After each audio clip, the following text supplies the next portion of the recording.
রাক্ষসী রানী কটকটি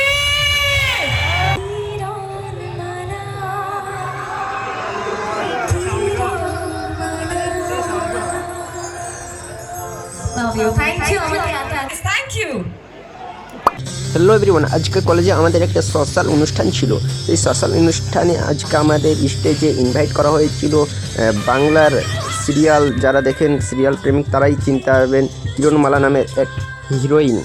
দেখতেই পাচ্ছেন মাঠের চারি সাইডে কত দর্শক তথা স্টুডেন্ট অনেকেই এসে উপস্থিত হয়েছেন।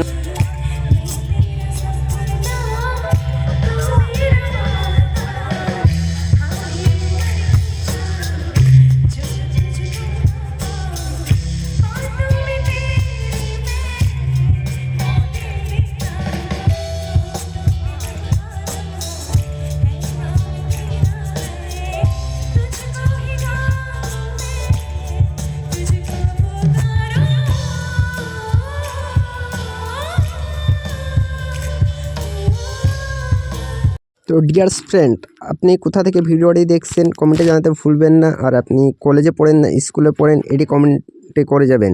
আপনারা অনেকেই জানেন আমি এরকম ভিডিও বানাই না, বাট এটা আমাদের কলেজে, সেই জন্য এটা বানালাম। আমি মূলত এন্টারটেইনমেন্ট ভিডিও বানাই।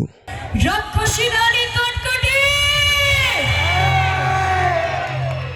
ওই স্বর্গমর্ত পাতাল, তুমি যেখানেই থাকো না কেন, কিরণমালা তোমাকে ঠিক খুঁজে বার করবে। কিরণমালার জন্ম হয়েছিল সমস্ত রাক্ষসীকে নিধন করার জন্য, সমস্ত রাক্ষসকুলকে শেষ করার জন্য। আমি প্রতিশ্রুতি দিয়েছিলাম সমস্ত মানুষকে রক্ষা করব, শেষ করব এই রাক্ষসী রানী কটকটি, প্যাকাটি, বিটকেল, ডঙ্কার, বজ্রমালাকে। ওই রাক্ষসী রানী কটকটি, প্যাকাটি, বিটকেল, ডঙ্কার, বজ্রমালা আমাকে অনেক কষ্ট দিয়েছে, আমার প্রাণের কুমারকে কেড়ে নিয়েছে, আমার ছোট্ট মেয়ে আলোকমালাকে ছিনিয়ে নিয়েছে। কিন্তু আমি জানতাম আমি একদিন ঠিক পারবোই ওই রাক্ষসী রানী কটকটিকে শেষ করতে, কারণ তোমরা আমার সাথে ছিলে। তাই আজ ওই রাক্ষসী রানী কটকটি, প্যাকাটি, বিটকেল, ডঙ্কার, বজ্রমালা সবাই পাতালপুরীতে বন্দী হয়ে আছে। তারা চাইলেও আসতে পারবে না, মানুষের কোনো ক্ষতি করতে পারবে না, কারণ আমি সর্বদা তোমাদের রক্ষা করব। আমি কিরণমালা।